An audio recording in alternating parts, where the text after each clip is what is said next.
meets purpose. Oh my gosh. Today, in America's heartland, we celebrate a rivalry that epitomizes the beating heart of college football. Minnesota and Iowa are hoping to bring home the bacon. Let's go, baby. And what a beautiful strike! Touchdown!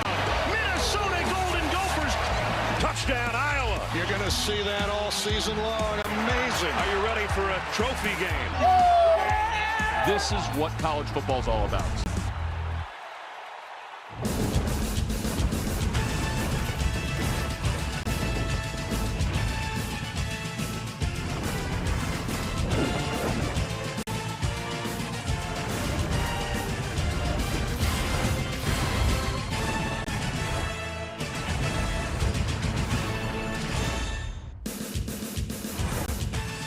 Great day ahead here. Welcome, everybody, to State Farm College Football today. Adam Zucker alongside Aaron Taylor, Rick Neuheisel, Brian Jones. Today we get to experience this classic rivalry between Iowa and Minnesota.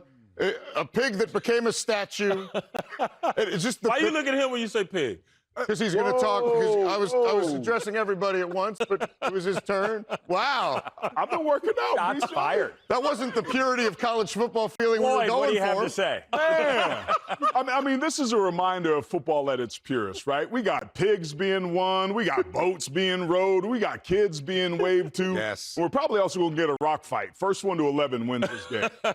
Some kind of fight. We are in the heart of the season, so it's appropriate that we go to the heartland. Yes. And this is going to be grandfather's football. They will play a kind of push me, pull you type of thing for those who remember Dr. Doolittle. That is an important piece of this thing. We are in for a treat if you like that. And if you think Rick's talking to you, you're right.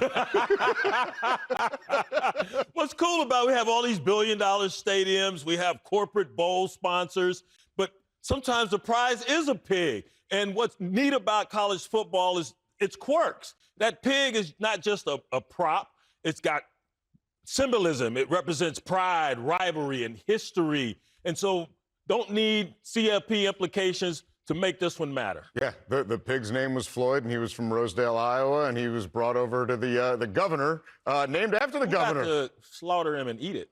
We didn't watch that part. Oh. All right, want Minnesota, the chitlins. Iowa, not the only crucial Big Ten contest today. In Bloomington, number 2 Indiana, highest ranking in program history, taking on UCLA. The Bruins seeking a 4th straight win after starting 0-4. And, you know, Kurt Cignetti smelled some blood, got some turnovers going their way, Rick, and Rick, he doesn't take his foot off. It was a nice ride for a brief time, but it is all Indiana today. A very powerful performance by both sides of the ball. Hemby right there with 13-yard touchdown.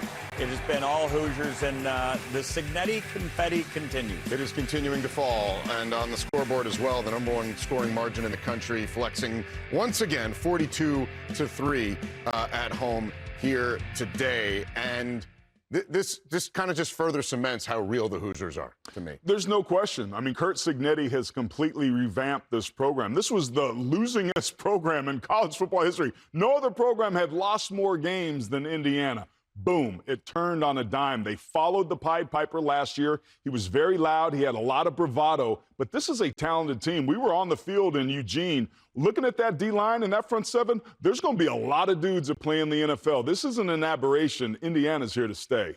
Right now, going into playing against Indiana and thinking you're going to run the ball inside the tackles, you've got another thing coming. They snuffed Oregon, to your point, 41 yards in that second half before that last clock drive, and UCLA can't hardly get a drop running the ball. It's going to be interesting how people cobble together plans for the future. You said it, team.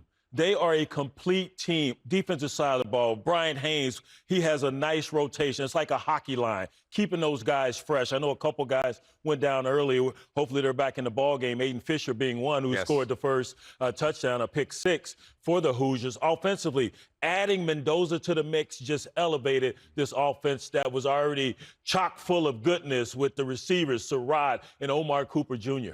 You see how Kurt Cignetti was the recruiting coordinator for Nick Saban and has an eye for Knows how to evaluate on his team, too, right? We take a look at the Big Ten standings. The Bruins were one of 7 teams within striking distance of Indiana and Ohio State at 3-1. We're about to see 2 of those teams go head-to-head And the winner will be very much alive for a spot in Indianapolis, especially, should the Buckeyes or maybe the Hoosiers falter at some point. Yeah, 4-1's a heck of a lot better than 3-2 if you want to get yourself to Indianapolis, and that's why games like this are so important. But these are two evenly matched teams, man. I'm really looking forward to today's games. These are well-coached, fundamental, physical football teams. You've got three teams at the top of this league. You've got Ohio State, Indiana, clearly Oregon, I think, not far behind, and then everybody else trying to get to that fourth spot, because if there's carnage in the Big 12 and the ACC, those conferences might only produce one team for the CFP. This game today gives a shot to the winner to get to that CFP. And those are pretty much cemented, those three you mentioned at the top. And the Big Ten,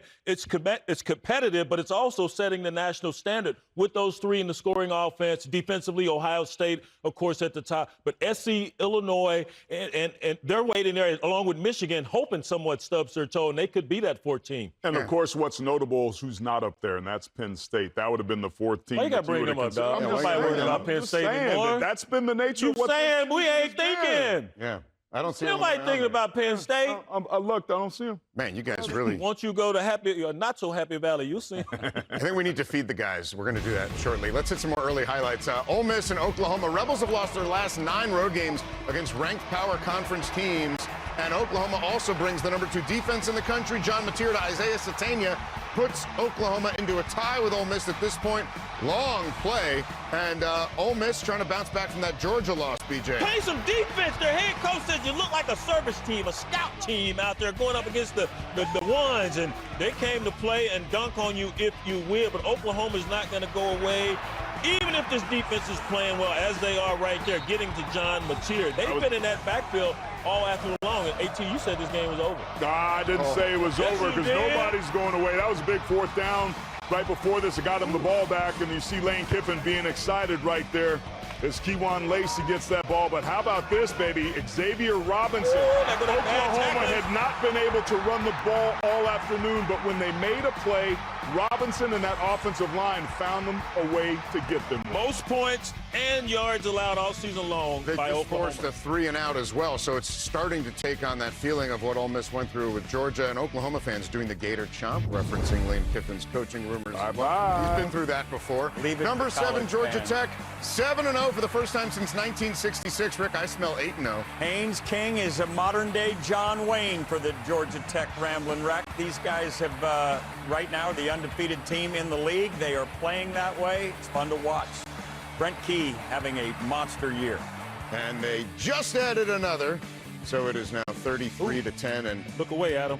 Point pending, I'm told. Haynes King all over the scoring again. The 130th iteration of the South's oldest rivalry, number 16 Virginia visiting North Carolina. Now the Cavaliers have been off to a great start. Best 7-game start since 2007. Look at the moves. What are we playing? Ring around the rosy? What was that? In his defense, he would have gotten his flag had he pulled it right there. Thank you. Yes. Playing the wrong game. Well, at times, Carolina's looked like they're playing flag football, but not today. It's tied at 10. Gio Lopez going in for a touchdown. So it is 10 apiece there. Take a look at the ACC standings, and you don't have that big logjam like you did with the Big Ten standings. But Georgia Tech, Virginia, SMU, a lot of these teams not facing each other. Direct your attention to the right side of the screen. You have to go all the way to the second half of the standings to find Clemson, yes, but also Miami at number 9 because they've only played the 2 conference games so far. Miami has SMU next week. SMU just took the lead over Wake Forest here.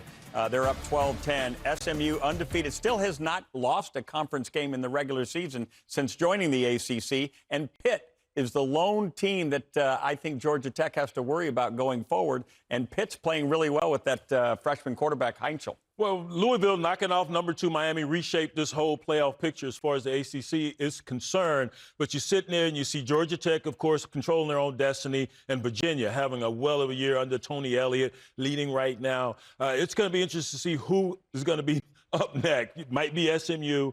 They can play their way into this thing. They're sitting there undefeated as well. Yeah, Georgia Tech, Virginia, and SMU all controlling their own destiny. Miami Hurricanes don't. They're going to need help to be able to get into this thing. You add to that fact that Florida State's not in there, Clemson's not in there, fellas, the Coastal may be gone, but the chaos continues.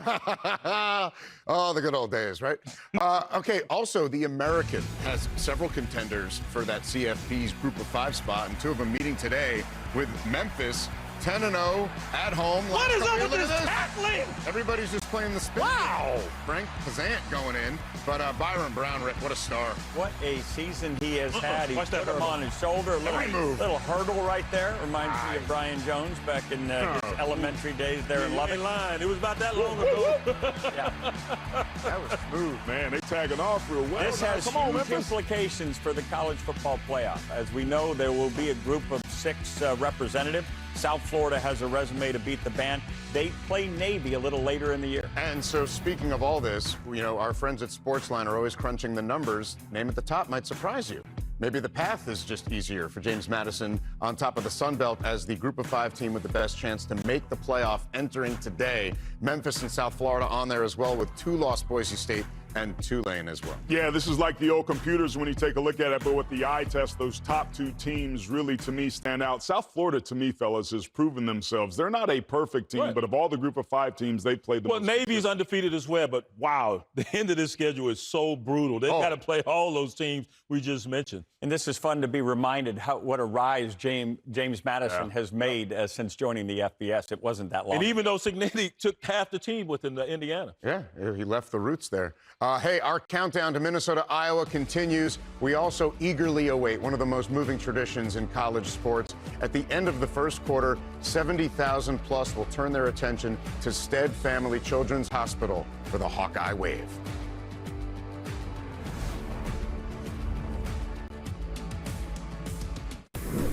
Time now for this week's Driven Player inspired by Honda, where we highlight the Tokyo Toe. Kansei Matsuzawa, the 26-year-old Japanese kicker who plays for Hawaii, taught himself to kick watching YouTube and amazingly has not missed a field goal or extra point this season. Send us that link.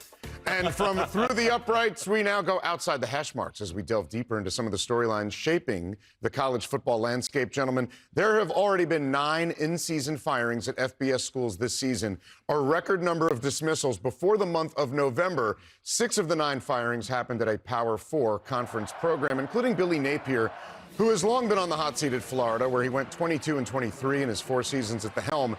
The Gators owe Napier about $21 million guaranteed. The question here, though, BJ, why so many coaches so early in the season? Oh, the dark ages of college football, hence the darkness in our studio, huh? These coaches are like us players. Not too many of us get to go out on our own terms. And in this new era of college football, patience is dead. Buyouts for some of these blue blood programs, that's pocket change.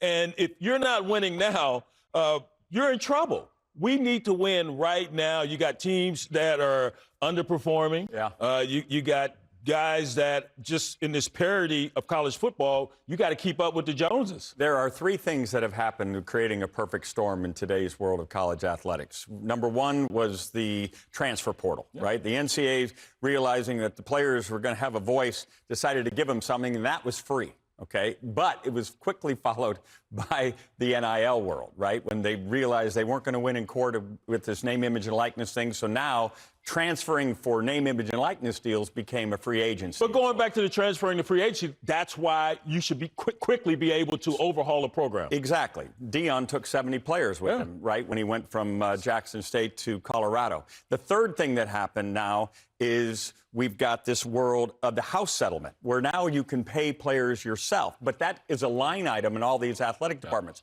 So who do we go to? We've always had boosters, some overzealous, but now we have pseudo owners because you need somebody to pay for what you're doing in there. And you just added $20.5 million to your expense line. And you're sitting there, how do I get this done?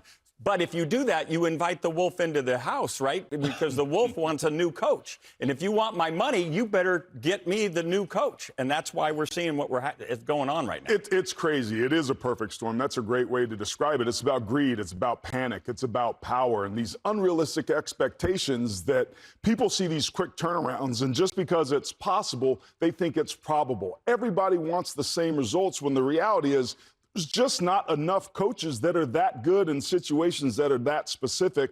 where you can turn it around. But We were talking about this. Yeah. It reminded me of when Urban Meyer turned it around and Bob Stoops won national championships in their second year. The whole market went, man, if you can get it done in 2 years. We started watching coaches not get 5, not get 4, go down to 3, because if it didn't happen right away, they were going to make a power program. You're saying greed has always been a part of this equation. Everyone wants to win, and they want to win. Now you just don't have as much time as we once Kurt did. Cignetti arguably has ruined it for everybody else trying to do it. Well, he brought players with him, just like Deion did. Listen, we have parity now. You can't just stockpile like Nick Saban, like Kirby Smart did in 22. You can't stockpile all that talent because money's bringing those kids to other places. So brands like Indiana, brands like Vanderbilt, proving it can be done, mean the whole world's going, if they can do it, we can do it. What do we need to do? And if you're not going to get done, you got to go. I got to get somebody. And you can't underperform as you did, Gundy did there at Oklahoma State. I mean, having one of the most embarrassing losses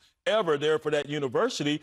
And if I'm a donor and I'm giving you all this cash, I want a return on my investment immediately. But that's the problem, though, is like it got kind of stale there, right? There's this law of diminishing return in the coaching world that you would talk about. You only get 7 years. Now it's 2, 3, or 4. You got to win right now. And I think the sign of winning immediately is a sign of coaching prowess versus being patient. And what this is setting up is we're going to have unprecedented levels of good money chasing bad. There's going to be some malfeasance of money spent because the supply of good coaches in these situations simply doesn't meet anybody I'm available? What about the supply of good GMs, good talent evaluators? That's going to be the next big boost in pay. Is going to the GMs and the people who can scout the best possible talent after you had 3,000 players transfer to FBS schools last year. I guess we have a lot more to say about this. Oh, there's a ton more. But we'll wait on that. Darken the lights some more. Still lots more to do as we continue to get you set for the Gophers and Hawkeyes, a classic Big Ten rivalry with bragging rights and so much more on the line. You were born to be here. Touchdown, Minnesota. Golden Gopher. Move at the 10 and a touchdown, Minnesota. Pick 6, touchdown. He's sniffing that end zone. Inside the 5, touchdown! Touchdown, Iowa! The Wizard from Williamsburg does it again. Good job. Way to finish it. The Hawkeye fans hoping they've got something special this year.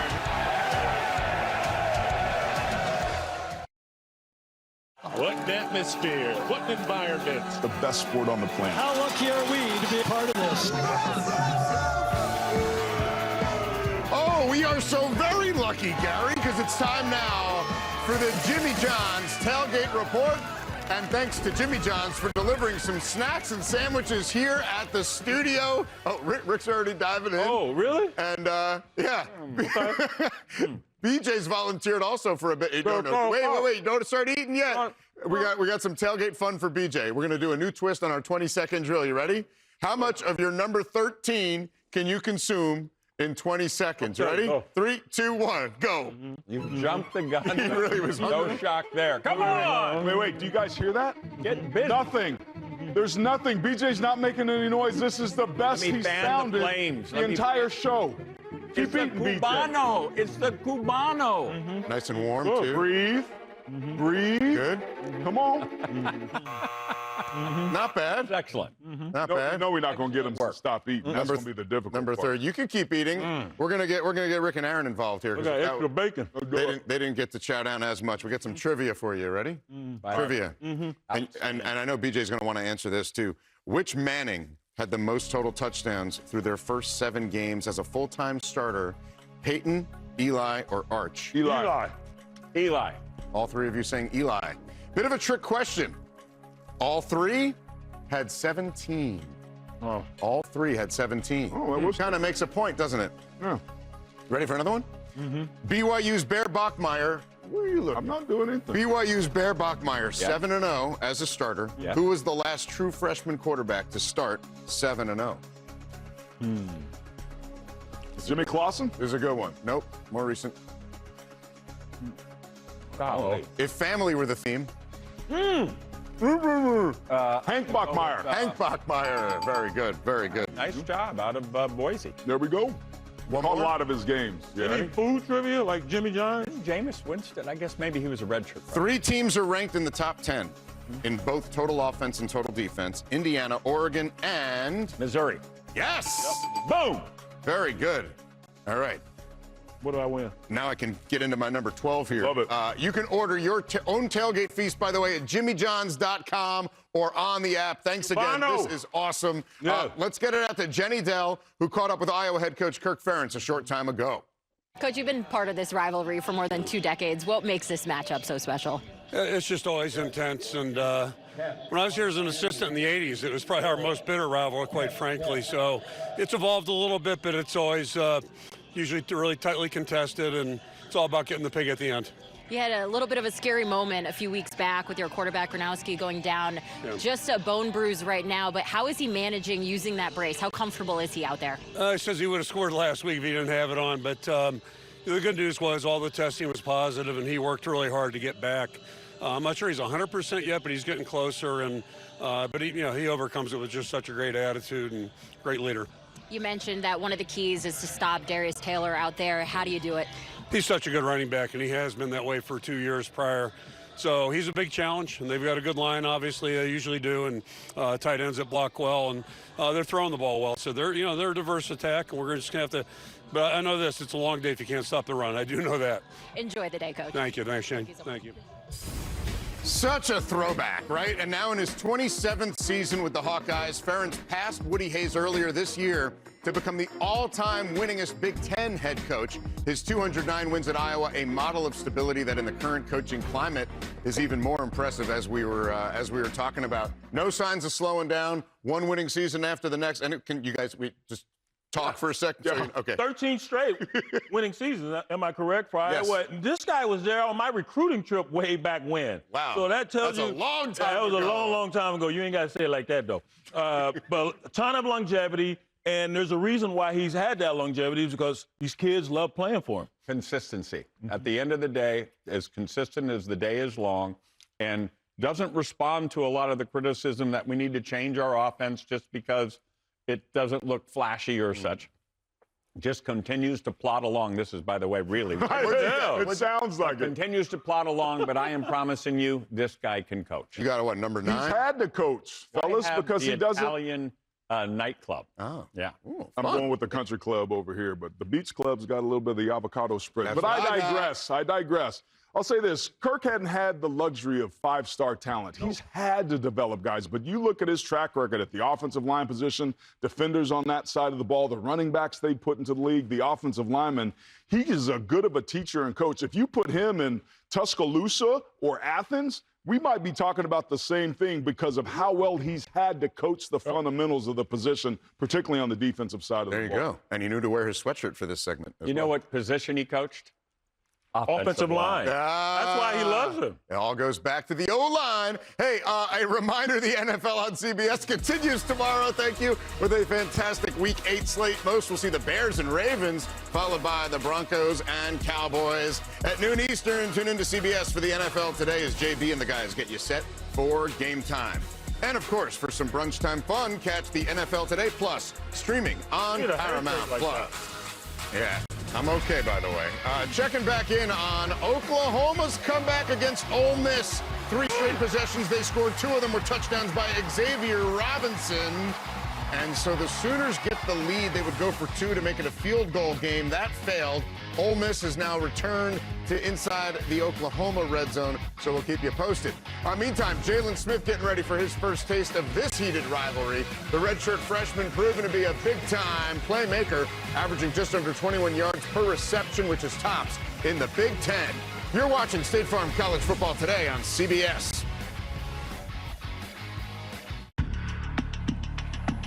It's one of college football's oldest and most storied rivalries, brimming with old-school toughness and Midwestern grit. This is like when brothers play ball in the backyard. You want to beat them so bad. The Minnesota Golden Gophers, for the first time since 2014, are going to get Floyd of Rosedale. It's hog heaven in Iowa City. Today, the next chapter is written. You can't wait to turn it up. You gotta turn it up right now. As the Hawkeyes and Golden Gophers collide in a Big Ten brawl steeped in tradition. Lobs one toward the end zone. It is caught! Touchdown! Touchdown! Touchdown, Iowa! Welcome to the party. At stake, pride, Do not let this team out there intimidate you. positioning, and the coveted Floyd of Rosedale. Off they go to get the prized pig. This is Minnesota, Iowa. The swine is on the line in Iowa City. A border battle you won't want to miss.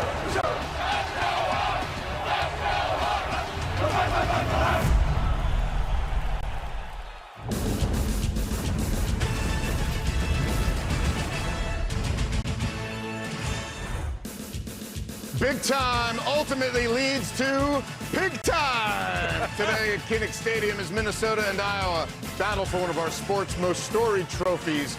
The Hawkeyes have won 9 of the last 10 meetings, but the Golden Gophers are seeking back-to-back wins in Iowa City, something they haven't done since 1979 and 81. As we welcome you back inside Studio 43, that fall feeling is upon us. There have even been reports of early trick-or-treating here in the studio. What? What are you talking about? Trick or feeling? Yes, indeed. Wait, what? The eye in the sky doesn't lie. What y'all talking about? Well, find that Notre Dame sweatshirt. We'll know exactly what happening. You pumped? I am pumped. This is a line of scrimmage game. These are two extremely good defenses. This game will be won at the line of scrimmage. Both want to establish the run. Minnesota does an excellent job of rushing the passer. And this defense, man, of Iowa, they have flat out turned the corner. They are back to their old selves, despite all the talent they lost a season ago. The biggest compliment I can give is both these coaches absolutely relish complementary football. They play to their defense. Their defenses play the field position game. Their offenses understand time of possession. They play the long game over the course of a long haul, and they do it brilliantly. That's why they're the longest tenured coaches in the league. Yeah. It's going to be one of those slugfests today. 2 teams and 1 pig, and it's going to be figured out in the trenches. Trench warfare at its best. Big Ten muscle. You got Iowa averaging about 184 with that on the ground with that big old nasty O-line. You got a surging Gophers defense. Only team in the nation with multiple games of 7 or more sacks. They had 9 last week versus Nebraska. Crazy. I think it's going to come down to who makes the mistakes, and both are pretty good in that arena, especially turnover margin of +5 and +2. There might not be any mistakes. Yeah. Iowa's the least penalized team in the country. Both teams play it close to the vest. Yeah, both top 5. Each of the last 5 meetings in Iowa City have been decided by a touchdown or less. As we head out to Kinnick Stadium, hit the field, see some players here, starting with the Hawkeyes quarterback, AT, who knows how to find the end zone. Yeah, Mark Gronowski, he's the weapon last week. 6'2", 235 pounds, was brilliant with his legs. 130 yards, 2 touchdowns. His legs have to be a factor today. Kamari Moulton's trying to figure out what fall foliage is. He's from Fort Lauderdale, but he does know how to run the ball. He's got 360 yards, over 5 yards, 8 carry, and 11 catches on the season. That ain't no palm tree. Carson Shire, linebacker. I love watching Phil Parker's linebackers play ball, man. Shire, 43, leads the team in tackles, and he plays so well in space. Yeah, there's no question about that. Take a look at this guy, Zach Lutmer. I was with Kirk over the summer, and he said this dude is going to be a playmaker. He plays a cast position as well as a cornerback, and he's been money all season, a factor in 3 of their 6 turnovers this year. And that defense is knocking on 10 straight seasons now, allowing under 20 points a game. It's the longest streak in the country. Today, they're facing a freshman quarterback who has yet to win on the road, BJ. Yeah, that's right. 0-2 on the road, but he has thrown 10 pass TDs. One of 6 freshman quarterbacks in FBS with at least 10 touchdown passes. Well, the Gophers have struggled to run the football in every game, but they did a pretty good job against Nebraska. Take a look at Darius Taylor. They really need him to be effective today on the road to keep this crowd and talented Hawkeye secondary in check. PJ Fleck loves Coy Parrish, his safety. He lets him do a little of everything. You'll see him at receiver. You might see him carrying the ball as well. He also will kick return. I mentioned those 9 sacks last week. Anthony Smith hit a lick with a career-high 2.5 sacks along with his mate, Carter Mins. Hey, this just in. You might want to block them Mins, but Iowa doesn't throw it a lot, so they're going to have to be stout at the point of attack. They were last week. Their defense held Nebraska to 6 points, fewest against a ranked team for them in 35 years. And with more on the Gophers, here's Jenny Dell, who caught up with head coach P.J. Fleck earlier. Coach, you're 1-7 in this matchup. What is it about this rivalry that just makes it so difficult to come out on top? You had to bring that up, huh? Sorry. No, listen, that's what makes this rivalry really special. We've had a lot of one-possession games with them. The whole focus is just a one-game championship season. When you're playing a rivalry, you never know what you're really going to get. And if it comes down to that one-possession game, got to find a way to be 1 point on top. You mentioned that Kinnick Stadium is one of the hardest places in the country to play. How did you prepare your freshman quarterback to come out here and battle? It was pretty hostile. We went inside because I don't think outside you can really dictate what this is really going to feel like on game day. He's played in a lot of hostile environments. He was at Ohio State, but I told him this is a little bit of a different animal. And we did a lot of special things inside the indoor. They had a lot of things pumped into not only the music, but a lot of things that they might hear from the crowd that's right on top of you. We kept it as clean as we possibly could, but every single player got it, if you know what I mean, where they were all focused on, their names were yelled loud, and some type of excerpt was right after that. So we made them feel at home. If Minnesota comes out on top today, you're carrying that trophy home, what's the one thing that you saw your team do? Stop the run and find a way to make sure 11's not a big part of this football game. Thank you so much. Good luck out there. Appreciate it. Thanks, Jenny. All right, PJ locked in. He's 1-8 all-time against Iowa, but that win came at Kinnick Stadium 2 years ago, and it was a bit unforgettable. The Hawkeyes were trailing 12-10 late in the fourth quarter. Cooper DeJean fielding this bouncing punt near the Gopher sideline, spinning past multiple defenders, and then crisscrossing the field for the apparent go-ahead score. If you were watching this game, you were now standing up, but after a lengthy review, officials ruled the play dead. Yes, saying that DeJean had made an invalid fair catch signal with his left arm right there. Touchdown erased. Minnesota holding on for the pig and the win. The irony here was the review was to see if he stepped out of bounds when he picked up the ball. When they went through the review, they saw his left arm going, which was strictly to get his teammates away. It's called a Peter call or a poison call to get his teammates away. He then gets the ball and takes off. He was clearly inbounds, but they ruled it a fair catch. Check this out, Ryman, Rick. Kinnick Stadium was roaring while Cooper DeJean was soaring a few moments later, scoring. But the ref said, hold up on that car wash, boys, quieting the Hawkeyes fans' noise. Great. What he did. Okay. That wasn't even boring. Drop the mic. Drop the pen. Drop the mic. Drop the mic. Cooper has soared on. I'm watching ball. Y'all have a good NFL, show. Of course. Time now for Working on a Win, presented by the Home Depot. And today, Mark Gronowski is working on career win number 55. The South Dakota State transfer is already the NCAA career leader in wins by a starting quarterback. 49 of those coming as a Jackrabbit, and now he's winning games as a Hawkeye. He does it with his arm, of course, AT, but also his legs. Yeah, before I get started here, I just want to say, BJ, that was fine, but now it's time to talk some O-line. And it starts with the guys that are blocking up front for this guy, Mark Gronowski, who after throwing 10,000 yards at South Dakota State, has turned into a McWeapon on the ground. Some great jobs blocking up front with some combo blocks, but Xavier Williams with the effort play here. This Iowa offensive line, coached by George Barnett, is really starting to hit its stride. It's the most physical I've seen, but we see it year after year after year. And Gronowski said, man, if he didn't have that brace on, he would have scored there. But this is what they like to do up front. Because when it comes to the O-line, Logan Jones, it ain't where you start, it's how you finish. And he finishes right there and gets him on the ground. That's what it's all about. And it doesn't matter if you got Kamari Moulton in there. It's a parting of the Red Seas. Moulton be moving because there's nobody there to tackle him. When you run your gap schemes, you're able to split the defense. And this Iowa team that struggled to throw the football, you look at Gronowski, he hadn't thrown a touchdown since September 13th against UMass. No problem, because they can run. Boys? I think the cookies kicked in. Yeah. And then there were 6 of the remaining unbeatens. Who has been the most surprising? And on the flip side, do any of the season's bigger disappointments still have a shot at salvation? That's next on State Farm College Football Today.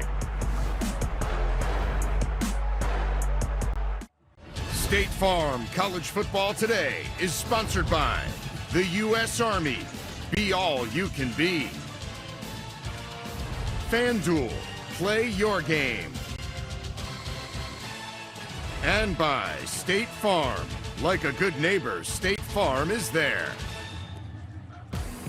After 2 seasons at Iowa, now Minnesota cornerback John Nestor happy to be back in familiar territory, eager to add his team-leading 3 interceptions. Nestor, of course, taking aim at his former team. And pursuing perfection is the first of our trending topics here. But we always do. Yes, but there are teams trying, and there are just 6 remaining who can say they have a shot. Navy's the only one currently unranked. The rest are ranked in the top 11. While the number of teams yet to lose may not be surprising, some of the schools on this list certainly are. BJ, who's the most surprising unbeaten team on there? Those Aggies, I got to start there. I'm still surprised there was no holding call on that last play versus your alma mater. They had the 13th man on that day. But you experts said they would win 7 games, 8 at best coming into this season, but they have surpassed that, or they will surpass that. I think they continue winning. How about Georgia Tech? They've had a great season, assuming the Syracuse game holds. They'll have won 8 straight. But that Clemson game early on, we thought Clemson was going to be a good team. But I think this really speaks to it's not about just what you do. It's about who you don't play. Clemson has not played Miami. They won't play Florida State. They won't play Virginia. They won't play SMU. 2 of those teams are currently the leaders in the clubhouse. So with these big conferences and these unequitable schedules, Georgia Tech has certainly taken advantage of it. Nice ideas by both of you, but clearly the answer is BYU. They lost their quarterback in the summertime. Jake Retzlaff had to leave school and head to Tulane to be the quarterback. They're playing Bear Bachmeier, a true freshman. They're 4th in their conference in defense. Give me the Cougars. That's quarterbacks overrated. Yeah, and Indiana, I guess, now living up to their new annual expectations, apparently. Up next, a couple of remarkable coaching feats. After beating Miami last week, Louisville head coach Jeff Brom has now won 4 straight regular season games against AP top 5 opponents. 1 with the Cardinals, 3 with Purdue, while Alabama head coach Kalen DeBoer upped his career record to 19-3 against top 25 opponents, which is the best mark in college football history. Not that you have to choose, but Rick, which of those achievements is the more remarkable? I love Jeff Brom. I think he's a quarterback whisperer, and he's done great things. 2 of those wins were after bye weeks where he could kind of cobble together an offense. I'm going with Kalen DeBoer. What he's done, no matter where he's been, go back to Sioux Falls, Fresno State, Washington, and now Alabama, remarkable. And he's aligned with Ryan Grubb, his offensive coordinator. Those guys make music together. Oh. But there's something to be said about a dude that can punch above his weight class, and that's what Jeff Brom has done wherever he's been. Because you go back to Purdue, he's had some really big wins where he can knock off top talent. He gets the most that he possibly can out of his teams. He gets them ready, and that is an extremely rare skill set. They're both impressive, Rick. I agree with you, but my hat goes off to Coach Brown. So Sioux Falls, did they play top 25 competition and beat them? I don't think Alabama so. does, and they're the first team. He's in Alabama. You said Sioux Falls. You went all the way back. I'm just showing his career. Hey, reclaiming my time. Reclaiming my time. It's Jeff Brom, what this guy's been able to do with not so elite talent. He's got a few pieces sprinkled in there, especially at Purdue. And then, for the first time ever, at Louisville, they knocked off a top 2 team on the road. Come on, man. You got to give it to Jeff Brom. This guy is exceptional. I'm going to reclaim the people's time. Finally, a chance for salvation. Oh, Penn State is the poster child for 2025 expectations gone awry. But the Nittany Lions aren't the only team to go from the top 25, let alone the top 5, to below 500. All is not lost, however, as there is still plenty of football to be played and maybe get to a bowl game. AT, who will save face and salvage their season and go to a bowl? Them Clemson Tigers, they play a Florida State team that's lost 4 straight. They play Furman, and they play a South Carolina team that's not nearly as good as we thought. It's going to be K-State. They always find a way. They 2-1 their last 3 ball games. Avery Johnson was masterful versus TCU. If that defense could stop giving up 27, 28 points a game, it's going to be Kansas State. Taking care of Kansas Auburn today. has been the epitome of gloom, despair, and agony on me. They're going to find a way to come back in the 4th quarter at Arkansas and change the whole paradigm. Give me Warriors. Only if they play Sioux Falls. Yeah, they gave up 21 straight. So they're working their way back in. We're working our way toward kickoff. Caden Weegan always has a good chance of finding the end zone. The only question is how. Weegan has touchdowns receiving, rushing, and on both punt and kick returns this season, something no Big Ten player had done in over 15 years. We'll be back. We're back. Logan Jones anchors an Iowa offensive line recently named to the midseason honor roll for the Joe Moore Award 18. What's up? Did you know that? No stranger to the trenches, the graduate student dug deep while facing our rapid recall. Tell me about your first job. First job was at a sign company, and I was bad at it because I didn't know how to read a tape measure.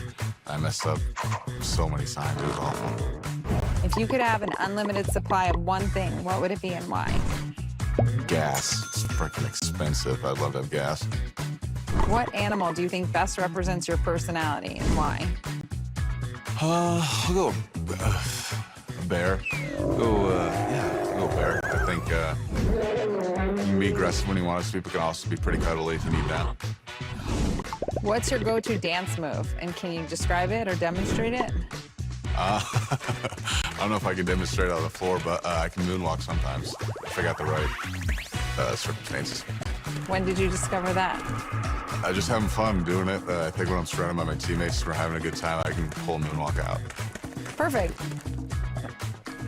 Yeah. Huggable bears. That's it. I don't know about huggable. Those offensive linemen, they'll hug you holding. If you're not holding, you're not trying. They'll moonwalk you right back. Oh, Rick? He's still holding those cookies on the search for it. You stop loud. What happened to your diet? All right, let's hit some more highlights. Ole Miss, they couldn't punch back last week against Georgia, BJ. This time they did because you picked them. They are trying to punch back, wide open, tight end right there. And Trinidad Chandler's one of the best in the business extending plays. He bought some time, found his guy. They just added a field goal as well, so that's an 8-point game. Northwestern at Nebraska. Wildcats going for a 5th straight win. Dylan Raiola to the end zone. Isaiah Hunter, watch this. Oh, no replay for you there. Maybe later. It was amazing. Whoa. Caleb Komalafe bouncing through. Yeah, man, Northwestern came back in this game, man. It was really Nebraska's to be had, but they didn't give up. But then finally, Emmett Johnson pushes in. Wow. That offensive line that gave up 9 sacks came up big on that play for the touchdown. And it just went final, so they bounced back from that loss where they only scored 6 against Minnesota. Purdue hosting Rutgers, both teams winless in conference play. Former Gophers quarterback Eitan Kaliakmanis going deep, Rick, for KJ Duff. He's open. Eitan Kaliakmanis has had a monster year. 2 of the Rutgers receivers are in the top 10 in the Big Ten standings, and obviously a great win here for Greg Schiano. Yeah, Jai Patel with the game-winning walk-off. Oh, it's Schiano. Hey, Schiano, whoa, you just beat Purdue, dude. Celebrating. Well, they needed it. Winning's hard, boys. Winning's hard. Especially if you're Kansas against Kansas State, because it's been 16 straight losses in the Sunflower State Showdown, BJ, and Kansas State going in to make you look good. Beat him up, ball. That was Phil Lappin not getting the handle on that one, and K-State made him pay. And what a beautiful dime from Avery Johnson to Jason Brown. Get in the end zone, man. Quit playing. Get your... Oh, the ref goes down, too. Get in the end zone. Get those days. Chris Kleiman doing a great job there, getting them back on track. All right, Mustangs yet to lose an ACC regular season conference game, entering the day, going up against Wake Forest. Robbie Ashford to Ina Fully. So Wake had the lead for a bit there, AT. Yeah, and then Shadiq Clayton Johnson punches one in. This game was extremely low scoring. Fumble and turnover there on the red zone. SMU still up by 2 with a little over 7 minutes to play. One of the last remaining undefeateds in the ACC, and a close one. Come on, live out. Come on, live in. It's the mighty Quinn, Monty Quinn from Curry College. Monty. Over 500 rushing yards last week. That's him on the left side. He's back at it again, 233. That was super fantastic last week, averaging 26.1 yards per carry. Unbelievable. 80% of their rushing offense, and the team rushed for 633. He had 6 runs of over 50 yards last week. Wow. In one game. That's doing work. That's incredible. And I haven't heard one of y'all talk about the O-line. The O-line. Was he doing that by himself? Was he up there doing it by himself? Yes. Up there doing it he did kind of on that last play right there. it wasn't like the most rushing yards in a game across all divisions. Yeah, over 6,000 in his career. We figured you had the O-line. All right, we're minutes away from game time at Kinnick Stadium, a classic rivalry with both participants looking to remain in the thick of the Big Ten hunt. It's a big challenge for us, 2-5-2 teams, and it should be a really tough Big Ten contest. Somebody asked me a long time ago, where is the hardest place to play? I've always told them Kinnick. It's incredibly loud. It's hostile. It's got great tradition. Their fans, they really care about Hawkeye football. It's a unique place to play, that's for sure. All right, cannot wait here. We got a few moments left for a pick from you guys and then a final thought. Start us off, BJ. I'm going to go with the home team, the Hawkeyes. I'm going to take the Golden Gophers. I'm going to take the home team as well. Kinnick Stadium is one of the toughest to play in the Big Ten. They are so good there. That crowd rallies. And this defense, fellas, Phil Parker's done a masterful job. They struggled early on. They have really turned the corner there. And this offensive line for Iowa played the best I've seen them play all season, and that could be a problem against a very good Minnesota front. This is one of those hard-hat contests, man, and both of these teams are physical in the trenches, but you saw the number, you've seen it all during this entire hour. 8-1 is Coach Ferentz versus P.J. Fleck, and that one is questionable. We showed that. So he even beat him when Fleck was rowing the boat at Western Michigan. I saw Drake Lindsey grow up last week, 16 of 20 against Nebraska. He was played within himself. He can do that. He needs to prove he can do it on the road. This will be a challenge today.